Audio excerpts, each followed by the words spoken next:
وہ شوق و مرکبی، شوق میری سواری ہے، شوق میری سواری۔ شوق کیا چیز ہے اس پر اب گفتگو کا تو پورا وقت نہیں ہے، لیکن میں ایک بہت بڑے آدمی کو یہاں کوٹ کروں گا، ڈاکٹر اقبال مرحوم نے کلیات اردو میں 2 نظمیں لکھی، بہت گہری نظمیں ہیں، ذرا اس کو سنو، ان پر غور کرو، اگر سمجھ نہ آئے، یہ ہو سکتا ہے نہ سمجھ آئے، علامہ کی زبان کو کافی کچھ مشکل بھی ہوتی ہے، پھر اشعار ویسے مشکل ہوتے ہیں، تو اس کو ڈسکس کیا جا سکتا ہے بعد میں۔ فرماتے ہیں الشوق و مرکبی، شوق میری سواری ہے۔ جس چیز کا شوق بندے کو نہ ہو اور شوق اس کے لیے سواری نہ بن جائے، وہ اس کی منزل کبھی نہیں پا سکتا، وہ اس کو حاصل نہیں کر سکتا۔ یہ شوق ہی تو ایسی چیز ہے، یہ بھی دل کے ساتھ تعلق رکھنے والی چیز ہے، یاد رکھنا۔ دراصل شوق کانٹے کو کہتے ہیں جو دل میں لگ جاتا ہے۔ شوق میری سواری ہے، لگن ہی اگر نہیں کسی کام کو حاصل کرنے کی، بالکل 2 نمبر پر رکھی ہوئی ہے ایک چیز آپ نے، تو یہ یقین مان جائیے کہ اس کا کوئی فائدہ آپ کو نہیں ہوگا۔ اگر اس چیز کو آپ حاصل کرنا چاہتے ہیں تو نمبر 1 پر لے کر آؤ اس کو اپنی سواری بناؤ۔ شوق و مرکبی، شوق میری سواری ہے۔ اقبال کہتے ہیں راز ہے تقدیر جہان تگ و تاز،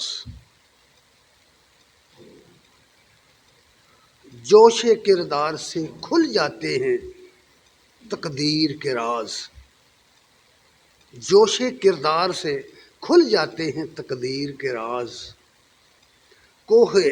جوش کردار سے شمشیر سکندر کا طلوع، کوہ الوند ہوا جس کی حرارت سے گداز۔ کہاں سے سکندر اٹھا، کس طرح دنیا کو اس نے فتح کر دی۔ شوق و مرکبی، یوں نہیں منزلیں ملتی۔ جوش کردار سے شمشیر سکندر کا طلوع، کوہ الوند ہوا جس کی حرارت سے گداز۔ جوش کردار سے تیمور کا سیل ہماگیر، سیل کے سامنے کیا شے ہے نشیب اور فراز۔ جب سیلاب آتا ہے، بڑا زوردار سیلاب، وہ اونچ نیچ کو نہیں دیکھتا، ہر چیز کو ملیا میٹ کرتا چلا جاتا ہے۔ اس کی طرف اشارہ کیا تلوی کے اندر، سیل کے سامنے کیا شے ہے نشیب اور فراز۔ صفِ جنگا میں مردان خدا کی تکبیر، جوش کردار سے بنتی ہے خدا کی آواز، جوش کردار سے بنتی ہے خدا کی آواز۔ ہے مگر فرصت کہ 2 نفس، یک نفس یا 2 نفس، ایک سا یا 2 سا، ساں میں پنجابی کا لفظ بولے، ایک دم دی وارسا کھیڑ دنیا رب بے وارس کر مار دے۔ شیر کا ترجمہ کرنے سمجھانے کے لیے میں نے عرض کر دی، یہ دنیا کیا ہے، یہ فرصت آپ کے پاس کیا فرصت ہے، کتنا ٹائم ہے آپ کے پاس، 1 سانس یا 2 سانس کا، پتہ نہیں دوسرا آئے گا کہ نہیں آئے گا۔ اس لیے وہ کہتے ہیں ہے مگر فرصت یک نفس یا 2 نفس، عاقبت منزل ما وادی خاموشاں است۔ سا گیا تو وادی خاموشاں میں بندہ پہنچ گیا۔ اس لیے کہا ہے مگر فرصت یک نفس یا 2 نفس، عاقبت منزل ما وادی خاموشاں است، حالیہ گلگلہ در گنبد افلاک انداز۔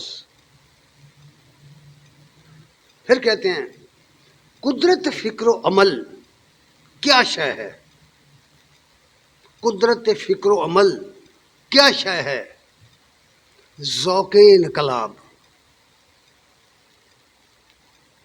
اگر کوئی آدمی صاحب ذوق نہیں ہے وہ اپنے اندر انقلاب پیدا نہیں کر سکتا. اگر اس کا شوق مرکب نہیں ہے اس کا، وہ اپنے اندر تبدیلی نہیں کر سکتا، وہ اپنے آپ کو سنوار نہیں سکتا. اگر کوئی شخص پوری زندگی ایک ڈگر پر زندگی گزارتا رہا ہے، اس نے اپنے اندر تبدیلی پیدا نہیں کی، تو انقلاب باہر جاتا رہے آتا رہے آتا رہے، تمہارے اندر نہیں آیا. اس لیے کہا قدرت فکر و عمل کیا شے ہے. فکر اور عمل کو مشکل لفظ نہیں ہے. قدرت فکر و عمل کیا شے ہے؟ ذوق انقلاب. قدرت فکر و عمل کیا شے ہے؟ ملت کا شباب. قدرت فکر و عمل سے معجزات زندگی. جب آدمی شوق کی سواری پر سوار ہوتا ہے تو اس کی زندگی میں معجزات بکھرتے ہیں، بڑے بڑے انہونے کام ہو جاتے ہیں. اس لیے وہ کہتے ہیں کہ ندرت فکر و عمل سے معجزات زندگی، ندرت فکر و عمل سے سنگ کھارا لال ناب. جب فکر اور عمل کی قدرت جو ہے حرکت میں آتی ہے تو وہ پتھر کو چیر کر اس سے لال نکال لیتے. یہ بات ہے جو کہی انہوں نے. اس لیے کہتے ہیں رومت الکبریٰ دگرگوں ہو گیا تیرا ضمیر. آج کے دور میں جو کچھ ہو رہا ہے، ہماری تہذیب کے اوپر جو حملہ اس وقت ہو چکا ہے، تہذیب مغرب کا، تہذیب یورپ کا، اس کی طرف اشارہ کر کے کہا کہ وہ تو خود مرنے کو ہے جس کے تم بیپاری بن گئے ہو، وہ تو خود مرنے کو ہے. رومت الکبریٰ دگرگوں ہو گیا تیرا ضمیر، این کے می بینم بدبے بیداری است یا رب یا بخواب. کہتے ہیں کہ اے میرے رب، میں یہ خواب دیکھ رہا ہوں یورپ کی بربادی کا، یا کہ حالت بیداری سے بہوش قیمی ہوش و حواس دیکھ رہا ہوں کہ یہ تہذیب اپنے تباہی کی طرف جا رہی ہے، یہ انسانیت کی بربادی کی طرف جا رہی ہے. یہ اس لیے بات کہی. کہتے ہیں چشمے پیران کہن میں زندگانی کا فروغ. چشمے پیران کہن میں زندگانی کا فروغ، نوجواں تیرے ہیں سوز و آرزو سے سینہ تاب. یہ نوجوانوں میں بڑی صلاحیتیں ہیں، ہم نے ان کو خراب کر دیا، ہمیں انہیں وہ راستہ ہی نہیں دکھایا. اصل بات یہ وہ اشوق و مرکبی والا راستہ انہوں نے نہیں دیکھا. انہوں نے اپنے پیغمبر کی سیرت نہیں پڑھی، انہوں نے اپنے پیغمبر کو، اپنے رسول کو پڑھا نہیں ہے ان نوجوانوں نے. اس لیے کہ اگر ایسا ہوتا تو ان کی اشوق و مرکبی پر عمل کرتے. یہ بھی اس لیے کہتے ہیں کہ چشم پیران کہن میں زندگانی کا فروغ، نوجواں تیرے ہیں سوز آرزو سے زینہ تاب. یہ محبت کی حرارت، یہ محبت کی حرارت، یہ تمنا، یہ نمود، یہ تین چیزیں بیان کر دی. یہ محبت کی حرارت، یہ تمنا، یہ نمود. فصل گل میں پھول رہ سکتے نہیں زیر حجاب. محبت ہو، تمنا ہو تو نمود کیوں نہ ہو، ظہور کیوں نہ ہو. اس کی مثال یوں دی کہ یہ جو پھول ہوتے ہیں، ان پھولوں کی جو خوشبو ہوتی ہے وہ دبا کر نہیں رکھی جا سکتی، وہ فضاؤں میں پھیلتی ہے، وہ زیر حجاب نہیں رہ سکتی. اس لیے کہا فصل گل میں پھول رہ سکتے نہیں زیر حجاب، نغمہ ہائے شوق سے تیری فضا معمور ہے. نظمہ ہائے شوق، پھر چلا جا شوق و مرکبی پر. نغمہ ہائے شوق سے تیری فضا معمور ہے، زخم ور کا منتظر تھا تیری فطرت کا رباب. نغمہ ور کا منتظر تھا تیری فطرت کا رباب. رباب کہتے ہیں یہ جو بجاتے ہیں آپ، کہ اگر تیری فطرت جاگ اٹھے تو یہ سزینہ تو تیرے اندر بجے گا، یہ سزینہ تو تیرے، اس کی آواز تو تیرے اندر سے آئے گی۔ فضل فیض یہ کس کی نظر کا ہے، فیض یہ کس کی نظر، اشوق عمر کا بھی پر چل، یہ فیض یہ کس کی نظر کا ہے، کرامت کس کی ہے، فیض یہ کس کی نظر کا ہے، کرامت کس کی ہے، وہ کہ ہے جس کی نگاہ مثل شعاع آفتاب۔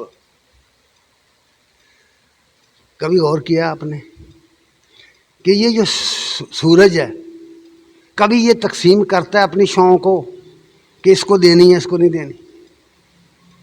تیرا رسول تو مثل آفتاب بن کر آیا، اس نے اپنی محبت کو پوری دنیا میں بخیر دیا، پوری دنیا کے لیے عام کر دیا، اور محبت کا تقاضا یہ تھا کہ اکرمہ بن ابی جہل مسلمان ہونے کے لیے آئے، تو پہلے پابند کر دیا اپنے صاحب کو کہ دیکھنا اس کے باپ کا ذکر نہ کرنا۔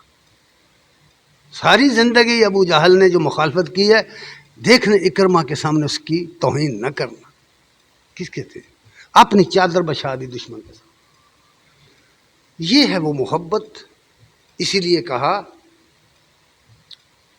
یقین محکم عمل پہم محبت فاتح عالم۔ یہ ہے جہاد زندگانی میں، یہ ہیں مردوں کی شمشیریں۔ وآخر دعوانا الحمدللہ۔